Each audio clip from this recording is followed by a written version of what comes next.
अस्सलाम वालेकुम। पस पर्दा हकायक सनसनीखेज इंकशाफात प्रोग्राम बेनकाब में हूँ आपके साथ सैफान खान। 25 जुलाई के इलेक्शन यकीनी तौर पर सियासी मंजर में यकसर तब्दीली, बड़े बड़े स्ट्रॉन्ग होल्ड्स, बड़े बड़े इलेक्टेबल्स, बड़े बड़े नाम हमने देखा जी कि इस इलेक्शन में जिन्हें शिकस्त हुई। मुस्तकबिल का सियासी मंजरनामा क्या होगा और जिस पॉलिटिकल स्टेबिलिटी की तरफ हम बढ़े हैं, आज मैं आपको बता चलूं कि स्टॉक मार्केट में पाकिस्तान के इंटर बैंक में अगर आप पाकिस्तान और डॉलर की जो इस वक्त पैरिटी है वो देखें, सब जगह एक बेहतरी आई है। लग रहा है जी कि इन्वेस्टर्स ने, ताजरों ने कॉन्फिडेंस का इजहार किया है, लेकिन जिस कॉन्फिडेंस और जिस उम्मीद की तरफ हम देख रहे हैं, जो कल खान साहब की तकरीर में कुछ उन्होंने इशारे किए जो वो करने जा रहे हैं आगे, लेकिन साथ साथ कुछ ऐसे पॉलिटिकल एलिमेंट्स भी हैं यकीनी तौर पर जो यकीनी तौर पर अपने तहफ़्फ़ुज़ात को लेकर इलेक्शन कमीशन जाएं या कानूनी रास्ता अख्तियार करें तो वो उनका हक बनता है। लेकिन बहुत से अवामिल, अगर इंटरनेशनल मीडिया की बात करें, इंडिया की बात करें, पाकिस्तान के अंदर कुछ पॉलिटिकल फोर्सेस की बात करें, लगता है जी कि वो खुश नहीं है, वो डिस्टेबलाइज करना चाहते हैं सिस्टम को, या वो ऐसी बातें कर रहे हैं कि पूरे इलेक्शन को कलअदम करार कर दिया जाए, वो इलेक्शन कमिश्नर मुस्ताफी हो जाए और ये हो जाए और वो हो जाए। आखिरकार क्या ये इस मुल्क को मजीद दोबारा से इन स्टेबिलिटी की तरफ ले जाने की साजिश है? कौन है इसके पीछे? पाकिस्तान तहरीक इंसाफ की हुकूमत से बहसत अवाम हमारी तवक्कात क्या हैं और क्या होनी चाहिए? हम ये सब आज प्रोग्राम में बेनकाब करते हैं। बड़ी अहम शख्सियत है पाकिस्तान तहरीक इंसाफ की भी, सीनियर सियासतदान है, सीनियर माहिर कानून है, डॉक्टर बाबर अमान साहब इस्लामाबाद से मौजूद है। डॉक्टर साहब आपका बहुत शुक्रिया, आपने ज्वाइन किया। अभी कुछ देर कबल डॉक्टर साहब आपकी प्रेस कॉन्फ्रेंस ही मैं देख रहा था जो आपने पाकिस्तान तहरीक इंसाफ के हवाले से, जो आप मुस्तकबिल के लाहेमल के हवाले से करी, लेकिन डॉक्टर साहब ये आपने आर्टिकल में जिक्र किया हुआ था आज के कुछ इंडिया के लोग हैं जो बेसिकली मोहरे हैं पाकिस्तान में, जो शायद ये साजिश कर रहे हैं। ये आप क्यों कह रहे हैं कि जो इस पर साजिश हो रही है इसके पीछे इंडिया है? बिस्मिल्लाहिर्रहमानिर्रहीम, थैंक यू वेरी मच। पहली बात तो ये है कि आपको मालूम है कि पाकिस्तान में जब भी जो करप्ट वज़ीर आज़म कैद काट रहे हैं उन पे मुश्किल वक्त आया तो एक ख़ास पैटर्न के ऊपर दहशतगर्दी होना शुरू हुई, और ये कोई अब ढकी छुपी बात नहीं, एक दफ़ा नहीं हुआ, 10 दफ़ा ऐसा हुआ। दूसरा ये कि जो इलेक्शन अनाउंस हुए, आपने देखा हमारा गंडापुर गया, बलोर था, बैरिस्टर वकील था, मेरे साथ में एक केस उनका कर रहा था आज़म होती का, तो ये बहुत दफ़ा आते थे। अटक किले में भी वैसे भी मुलाकात रही। और फिर हमारा एक जो पाकिस्तान का निशान था, लश्करी का छोटा भाई और असलम का छोटा भाई हमारा शहीद हुआ, और जिस दिन इलेक्शन हो रहा था उस दिन बलूचिस्तान में 32 से लेकर 34 तक जो आप लोगों ने रिपोर्ट किया कि वो लोग शहीद हो गए, तो ये सारा कौन कर रहा था? वही कर रहे थे ना जो पाकिस्तान को मुस्तहकम नहीं देखना चाहते, पाकिस्तान को कामयाब रियासत नहीं देखना चाहते, पाकिस्तान में असल जमहूरियत नहीं देखना चाहते। इंस्टेबिलिटी का जो पिछला दौर था उसमें सारे खामोश रहते हैं। जो ही पाकिस्तान स्टेबिलिटी की तरफ चलता है तो ये जत्था बना के सारे बोलना शुरू कर देते हैं। फिर आप पैटर्न ऑफ रिजल्ट देख लीजिए कि जो जो लोग ये कहते थे कि पाकिस्तान का फलाना सूबा फलाने का और फलाना हिस्सा फलाने का है, उन सबको लोगों ने मुस्तरद कर दिया। तीसरा पैटर्न ये है कि कराची में पहली दफ़ा सही मानों में बड़े लंबे अरसे के बाद 1979 के बाद पहला इलेक्शन हुआ है, पहला इलेक्शन। आपने रिजल्ट देख लिए सारे। फिर आपने जो कहा कि कुछ लोगों को तहफ़्फ़ुज़ात हैं, परसेंटेज लगाइए पहले कि वो पार्टियां कौन सी हैं, उनकी रिप्रेजेंटेशन पहले क्या रही है हिस्टोरिकली, अब उनकी कितनी रिप्रेजेंटेशन है पार्लियामेंट के अंदर। जो मेन स्ट्रीम पार्टियां हैं उनमें से मैं आपको बता रहा हूँ, आप मेरा वक्त और ये बयान नोट करके रख लें सैफान, कि उनमें से कोई भी पार्लियामेंट ना छोड़ेगा और ना पार्लियामेंट से वो बाहर जाएगा।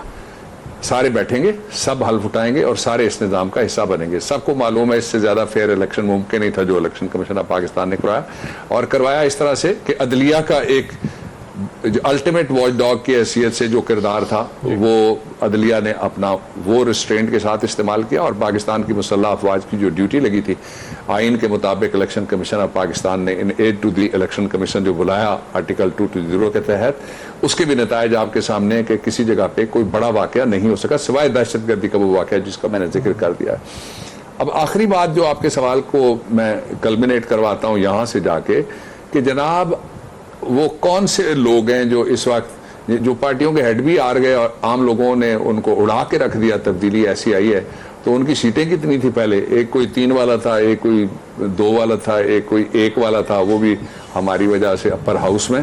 तो इसलिए जो लूजर्स हैं उनका जो राइट है उसकी हद तक हम उनके साथ हैं। जिसने कहा कि जी खोलिए, हमने तो इलेक्शन के नतायज, मैं जब जिस मीडिया टॉक की बात कर रहे हैं उससे पहले मेरी और मेरे बेटे अब्दुर्रहमान मेरे साथ थे। हमारी बड़ी लंबी प्राइम मिनिस्टर इमरान खान साहब इंशाल्लाह उनके साथ मुलाकात हुई और उसमें डिस्कस हुआ। तो उन्होंने कहा कि हम वेलकम इसलिए करते हैं कि हमारे तो 7 बंदे तो शहीद हुए थे पार्लियामेंट के दरवाजे के ऊपर, 14 बंदे हमारे शहीद हो गए मॉडल टाउन के अंदर। तो इस सूरत हाल में सारी में जो आप लोग देख सकते हैं कि किस तरीके से 4 हल्के हमने खुलवाए और पौने 2 साल बाद जाके 4 हल्के हमारे खुलते हैं और उन 4 में से 3 में मैं वकील था, इसलिए अंदर से जो कुछ निकला वो पूरी कौम जानती है कि रद्दी के पेपर जो पकौड़ों के लिए काम आ सकते हैं वो निकलते रहे, वोट नहीं थे। अब इनको प्रॉब्लम ये था कि किसी तरीके से इनको दोबारा, अब दूसरा 2 और जरा सिंबॉलिक नहीं बल्कि एक्चुअल फैक्चुअल वाकयात हैं कि सिंध के अंदर आपने देखा कि जैली ARO पकड़ा गया, सिंध के अंदर जैली मोरे मारते हुए 2 ARO गिरफ्तार हुए, एक पोस्टमैन पकड़ा गया जो डाक के जरिए से जाने वाले वोटों में गड़बड़ कर रहा था और इस तरह से और एक जगह पे उन्होंने बाकायदा जैली बने हुए जो बैलेट पेपर्स हैं वो भी लॉ इन्फोर्सर्स में से रेंजर्स ने गालिबन या पाकिस्तान की मुसल्लह अफवाज के किसी दूसरे हिस्से ने बरामद किए, वो चौक में से एक गाड़ी उन्होंने पकड़ ली। और जो गटर उबलने वाले लाहौर के जितने थे नाले, उनमें से पाकिस्तान के शनाख्ती कार्ड जो है वो उबल के बाहर आना शुरू हो गए। तो इन हालात में जो इलेक्शन हुआ है उसके जो जितने भी स्टेक होल्डर्स हैं, मेन स्टेक होल्डर्स हैं, वो सारे के सारे तो पार्लियामेंट में बैठेंगे और इसलिए इस जमहूरियत को जिसका अगला सफर अभी शुरू होना है। आज जब मैं आपसे बात कर रहा हूं तो इस वक्त सैफान मुल्क में निगरानी कर रहे हैं, हम इक्तदार में अभी नहीं आए। इंशाअल्लाह अज़ीज़ आप देखेंगे जिस तरह से स्टॉक मार्केट उठी है, जिस तरह से डॉलर का रेट रैशनलाइज होना शुरू हो गया है, जिस तरह से पाकिस्तान के बारे में लोगों को उम्मीद बाल होना शुरू हो गया है और जिस तरह से बैरूनी दुनिया कल की तकरीर के बाद पाकिस्तान के बारे में पॉजिटिव बात करना शुरू किया। और इमरान पहले मैं ये बात जोर देकर कहना चाहता हूं, पहले पाकिस्तानी सियासतदान हैं जिन्होंने अपनी पहली तकरीर उर्दू में की और अल जजीरा समेत, BBC समेत, CNN समेत सारी दुनिया के बड़े मेन स्ट्रीम मीडिया ने अपने ट्रांसलेटर और अपने इंटरप्रेटर बिठा के उस तकरीर को अंग्रेजी में वहां पे नशर किया। इसलिए बहुत बड़ा एक पाकिस्तान के बारे में इमेज का मैसेज ये थोड़ा सियासी नौयत के जिस तरह आपने कहा, बिल्कुल इस बात को मैं भी एग्री करता हूं कि ये सारे पॉलिटिकल एक्टर्स हैं, इस सिस्टम के साथ ही रहेंगे। और यही सुना है कि all parties conference peoples party शायद शिरकत नहीं कर रही है, MQM से सुन रहे हैं कि आपकी क़यादत का राब्ता हुआ है, वो ज्वाइन कर लेंगे और अच्छा है स्टेबिलिटी के लिए मुल्क के अंदर के ये ना हो। लेकिन सर एक आध पॉलिटिकल एक्टर्स ऐसे भी हैं, जैसे मिसाल के तौर पे एक वीडियो मैंने अल्लामा खादिम रिजवी की देखी है जिसमें वो ये कह रहे हैं कि उनका मैंडेट चोरी हुआ है और वो ये कह रहे हैं, अल्टीमेटम दे रहे हैं कि अगर हमारा मैंडेट जो चोरी हुआ है हमें वापस नहीं दिया जाता तो हम धरना देंगे। और ये वो पॉलिटिकल एक्टर्स हैं जो रिवायती सियासी जमातों से हटकर फैजाबाद कई दिन तक इस्लामाबाद में पिछली इंतजामिया जब इनके पास थी तो ये बंद कर चुके हैं। तो आपको लगता है कि क्या पॉलिटिकली स्पीकिंग पहला थ्रेट आपको एक गैर रिवायती एक किस्म के सियासी एक पार्टी से आने लगा है तहरीक लब्बैक की सूरत में, और आप क्या किस तरह सामना करेंगे इसका? और साहब पहला तो ये है जी कि जिसका भी हक है, हमारा मौक़िफ़ हमने बड़ा वाज़े कर दिया है कि जो ये समझता है कि उसके साथ कोई इंतखाबी धांधली हुई है, उसका राइट है कि वो लीगल रिकोर्सेज जितने भी हैं और कॉन्स्टिट्यूशनल रिकोर्सेज जितने भी हैं उनको इस्तेमाल करे, उसमें कोई हर्ज नहीं है। नंबर 1। नंबर 2, आपको ये देखना पड़ेगा कि कहां किसके साथ कितना उसका मैंडेट था जो चोरी हो गया। ये भी फैक्चुअल कंट्रोवर्सी है जिसको बैठ के यहां मैं रिजॉल्व नहीं कर सकता। ये इलेक्शन कमीशन ऑफ पाकिस्तान का काम है और उसके लिए आइन के आर्टिकल 225 में रास्ता मौजूद है और जो इलेक्शन एक्ट 2017 है उसके अंदर भी रास्ता मौजूद है। अच्छा, फिर ये खुशाइन बात है कि पाकिस्तान के अंदर जितनी भी मजहबी सियासत करने वाली जितनी भी जमातें थीं वो सारी की सारी जमातें इकट्ठी हुई हैं और उन सारी जमातों ने इकट्ठे होके पाकिस्तान के इलेक्शन आइन के मुताबिक और पाकिस्तान के दस्तूर के मुताबिक और पाकिस्तान के कानून के मुताबिक लड़े हैं। ये एक ज़माने में जब स्वात का मामला था तो उस वक्त मैं पार्लियामेंट्री अफेयर्स का, आपको याद है सफ़ान, आप इस्लामाबाद में होते थे जी। तो मैं मिनिस्टर था, तो तब हमने एक पूरा पार्लियामेंट ने रिजॉल्व किया था इस बात को कि जो लोग भी ये समझते हैं कि उनके पास पाकिस्तान के मसाइल का हल उनके नजरिए के मुताबिक, उनके अकीदे के मुताबिक, उनकी सोच के मुताबिक, उनके मंशूर के मुताबिक या उनके प्रोग्राम के मुताबिक है, वो कोई भी हो, उन सब को हमने खड़े होकर, मैंने पार्लियामेंट में हुकूमत पाकिस्तान रियासत की तरफ से कहा था कि पहाड़ों वाले नीचे आए, हमने कहा था गारों वाले बाहर आए और मेन स्ट्रीम में हिस्सा लें। तो ये बहुत खुशाइन बात है कि सारी सियासी जमातों ने हिस्सा लिया। फिर उन सारी सियासी जमातों को पूरे पाकिस्तान में लोगों के पास जाने का मौका मिला, और कुछ लोगों ने कहा ये हमारी पहली टर्म है, हम रिहर्सल कर रहे हैं, कुछ लोगों ने कहा कि हम आइंदा सियासत करेंगे। मैं समझता हूं सबके लिए दरवाजा खुला होना चाहिए। सही, आपने बड़ी इसलिए बात की, लेकिन एक ब्रेक का कहा जा रहा है। हम तो इख्तिदार में आएंगे तो चैलेंजेस देखेंगे। अभी तो इख्तिदार जाहिर है इमरान खान की ओथ के बाद, असेंबली की ब्रेक की तरफ बढ़ते हैं। और अकाउंटेबिलिटी की बात हुई है, और खान साहब ने कल भी कहा था, लेकिन उन्होंने कहा था अकाउंटेबिलिटी शुरू होगी तो पहले मुझसे, फिर मेरे वुज़रा पर, और फिर लोअर लेवल पर। कुछ देर कबल खबर आई है जी कि नैब अलीम खान साहब पे कुछ रिकॉर्ड मांगे, शहबाज शरीफ साहब को 20 तारीख को तलब किया, और चौधरी परवेज इलाही और चौधरी शुजात के नाम भी आए जी कि उनको भी समन किया गया। क्या रिएक्शन है पीटीआई का इसके ऊपर, हम जानेंगे इस ब्रेक के बाद। मेरे साथ में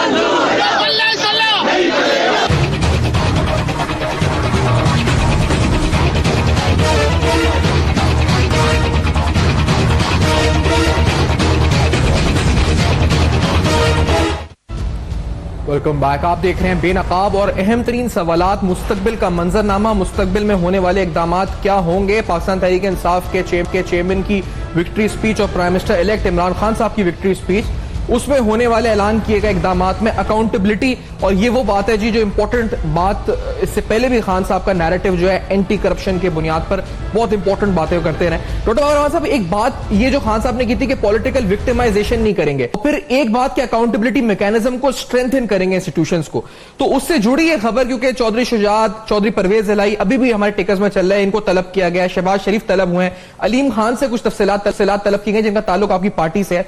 तो सर, ये आपकी पार्टी में भी अलीम खान साहब हो या शहबाज शरीफ हो या चौधरी शुजात हो या चौधरी परवेज इलाही हो, अब आपकी पार्टी क्या करेगी? जो अकाउंटेबिलिटी इदारों की बिहेवियर होगी, आप लोग क्या उसके साथ चलेंगे या आप भी एतराज करेंगे जैसे नून लीग करती थी? बाबर रहमान साहब, देखिए, पहले तो ट्रैक रिकॉर्ड आप देख लीजिए, और ट्रैक रिकॉर्ड से बात यह है कि प्रोग्राम आप मेरा चला रहे हैं और टिकर कोई और चला रहे हैं, इस पे मुझे बड़ा एहतजाज है आपके खिलाफ। नहीं, दूसरा अभी नहीं बाबर रहमान साहब, कुछ देर कबल वो टिकट चल रहा था जो मैंने देखा। अभी आपका चल रहा होगा सर? अच्छा, मैं I am sitting in my library so I can't see things. जो हमारा ट्रैक रिकॉर्ड है वो ट्रैक रिकॉर्ड इस तरह से है। पहला ये कि ये पहली और आखिरी गवर्नमेंट थी पिछले कोई तकरीबन 20 साल में मोहम्मद खान जुनेजो के बाद जिसने अपने वजीरों को गिरफ्तार किया। दूसरा ये कि 22 लोगों को जो मेंबर प्रोविंशियल असेंबली थे, और 22 लोग बहुत बड़ी तादाद होती है, उनको कोई भी नहीं निकालना अफोर्ड करेगा। उन सब को पाकिस्तान तहरीक इंसाफ ने कोई तकरीबन 1.5 महीना पौने 2 महीने पहले जो इलेक्शन था, जब ये 3 मार्च के इलेक्शन की साल में बात कर रहा हूँ, सेनेट के इलेक्शन में जो कुछ हुआ, हमने तहकीकात की लोगों को मौका दिया, आए, बुलाए गए, और मैं उस प्रोसेस का हिस्सा भी रहा, उनको पार्टी से निकाल दिया गया। इसलिए जो कल इमरान खान साहब ने कहा है उसके 2 मकासद आप जानने की कोशिश करें। एक तो यह कि पाकिस्तान में अफराद बड़े हो गए, कानून छोटा हो गया, अफराद ताकतवर हो गए, कानून मोम की नाक बन गया। इसलिए इमरान खान ने ये बड़ी कंसिडर्ड पीटीआई की पॉलिसी है, और ये पॉलिसी स्टेटमेंट था, it is just not a statement और एनी स्टेटमेंट, ये सैफान जी पॉलिसी स्टेटमेंट था जिसके ऊपर मैं रीअफर्म उसको करता हूं कि हम इदारों को इतना ताकतवर करेंगे कि अफराद उसके सामने अपने आप को पेश करें। मैं आपको 2 मिसालें देता हूं, और जो रिसेंट हमारी हिस्ट्री है उसके मुताबिक 5 इदारों ने सुप्रीम कोर्ट ऑफ पाकिस्तान में खड़े होकर कहा कि हमारे हाथ खड़े, हम कुछ नहीं कर सकते। जो चोरी हुई थी पनामा की, उसके हवाले से 5 कौमी इदारों ने, जिसमें आप जिसका नाम ले रहे हैं उस वक्त वो इदारा भी शामिल था। एक पहलू।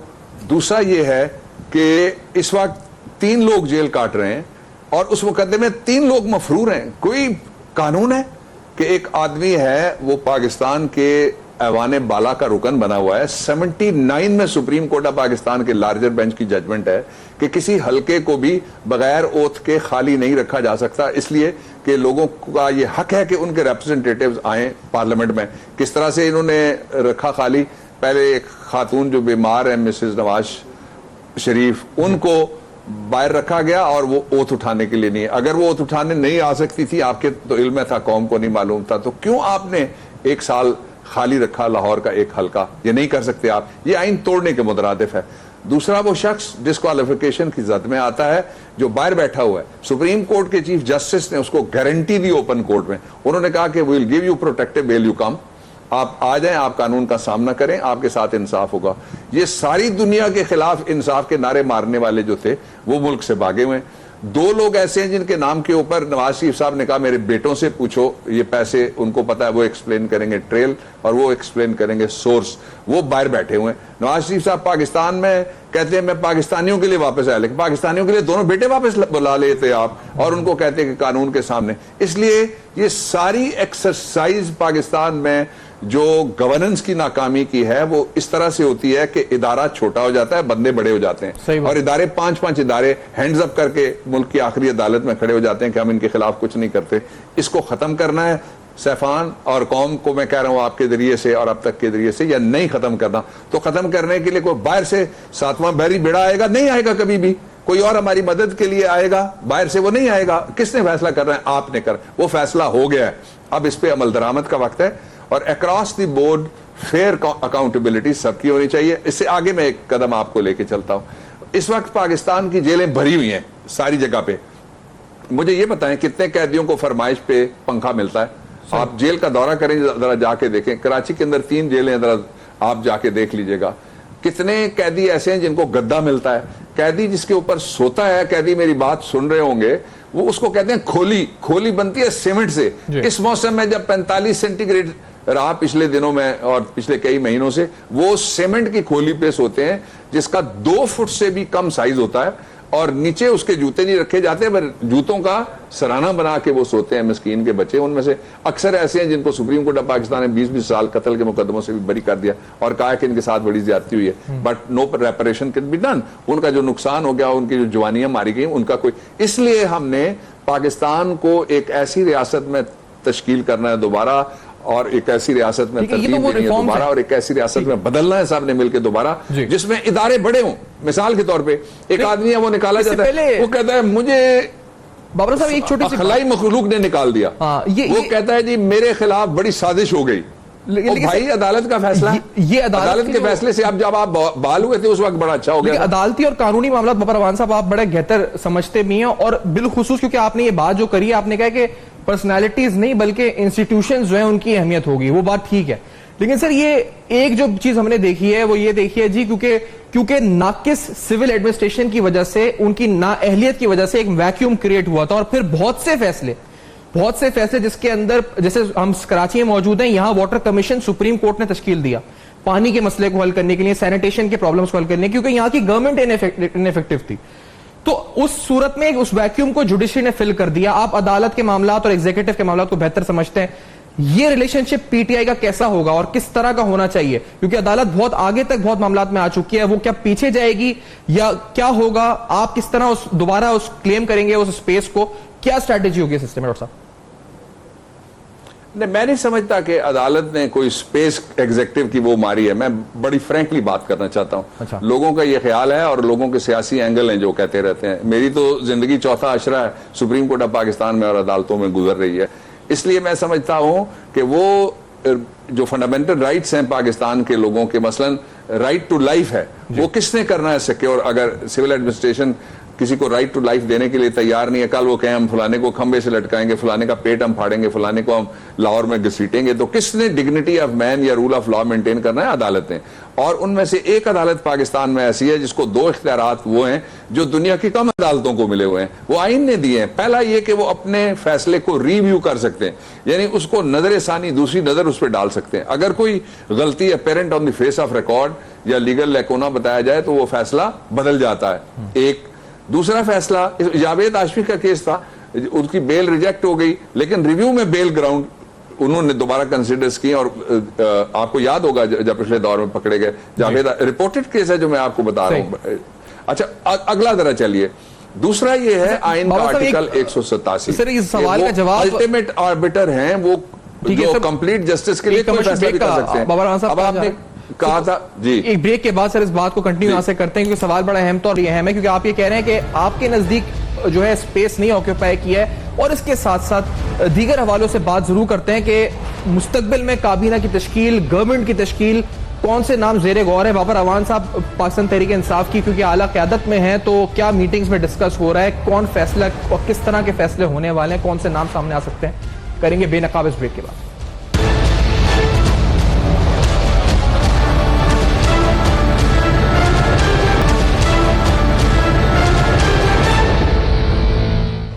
Welcome back. आप देख रहे हैं बेनकाब, जहां अहम तरीन सवालात मुस्तकबिल का सियासी मंजरनामा, हुकूमत की तश्कील के मराहिल, इस तरफ आते हुए डॉक्टर बाबर अवान साहब, सीनियर रहनुमा पाकिस्तान तहरीक इंसाफ के, सीनियर माहिर कानून, साबिक वजीर कानून मौजूद हैं।